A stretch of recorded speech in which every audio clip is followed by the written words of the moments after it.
Ética e Política, por Renato Janine Ribeiro. Professor Renato Janine Ribeiro, como que o Brasil chegou nessa crise política do ponto de vista das instituições, hein? O Brasil, nas décadas que se seguiram à restauração democrática, em 1985, a promulgação da Constituição, 3 anos depois, foi fortalecendo as instituições de poder, que são basicamente os 3 poderes constitucionais: executivo, legislativo e judiciário. Esse processo seguiu, porém sofreu um grande baque com o impeachment da presidente Dilma. Professor, o que significou esse impeachment da ex-presidente Dilma Rousseff? Na verdade, nós podemos dizer que passamos quase 10 anos numa crise institucional grande da qual ainda não saímos. Como ela começa?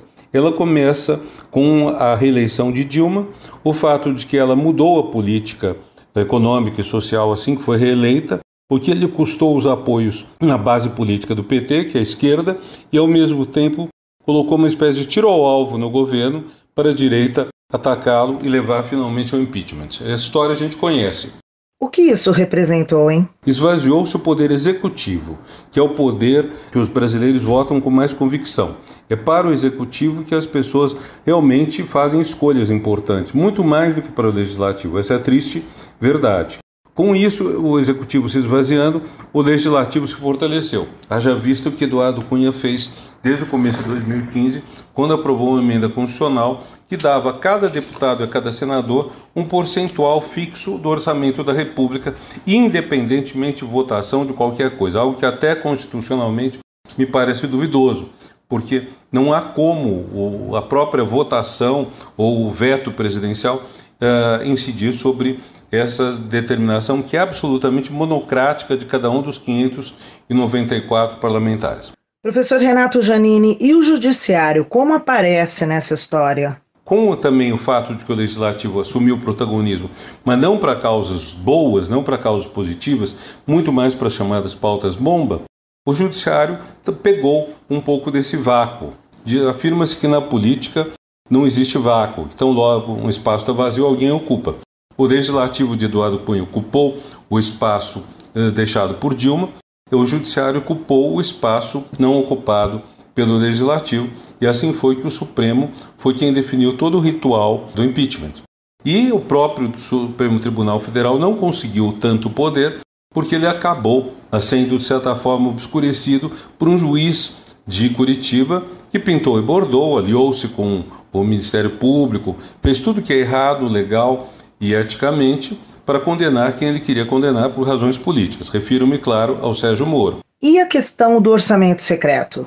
Então vejam, há um esvaziamento gradual do executivo, depois do legislativo, depois do próprio judiciário, em favor praticamente de uma pessoa. Na sequência foi eleito Bolsonaro, que representava esse vazio exatamente, por ser alguém que não tinha um histórico ou algo, ou um projeto, uma proposta, e no seu governo a gente sabe que se fortaleceu muito o orçamento secreto, nas mãos da presidência da Câmara, em especial do Senado também em certa medida, o que representou um golpe rude na presidência da República. Professor Janine, é possível restaurar o executivo no Brasil? Desde que Lula assumiu a presidência, está se tentando restaurar o papel do executivo na política brasileira. A gente vê que é dificílimo. O legislativo pode derrubar o veto presidencial muito facilmente. E é o que já está acontecendo, provavelmente que vai acontecer. Independentemente das opiniões que a gente tenha sobre PT e outros partidos, o fato é que o Brasil é um país presidencialista.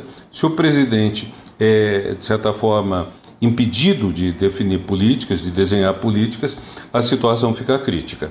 Então, do ponto de vista das instituições, precisa se recuperar o papel delas. Hoje mesmo a grande briga está sendo mais entre o Supremo e o Legislativo, e o Executivo quase que olhando de lado, o que está muito equivocado política e institucionalmente falando. Eu sou Sandra Capomatto, você ouviu o professor Renato Janine Ribeiro.